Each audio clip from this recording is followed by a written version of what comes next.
Ырчы Кайрат Пиримбердиев Кенен Сарыхандын өлүмү боюнча айткан пикири үчүн кечирим сурады. Ал өз сөзүндө жалпы кыргыз элинин атынан эмес, жеке өзүнүн атынан сүйлөгөнүн баса белгилеген.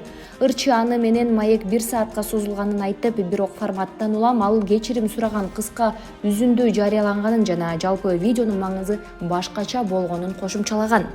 Урматтуу достор, мисал үчүн мен ал жерде жанагы тарых боюнча дагы айттым. Мисал үчүн Кенен Сарынын ошол 1845-жылы биздин кыргыз элибизге болгон жортуулуу, анан кийин эмне себептен ошол Кенен Сарынын башын биздин Ормон хан алгандыгы жана башка ошол жөнүндө мындай жалпы маалымат берген болчумун да.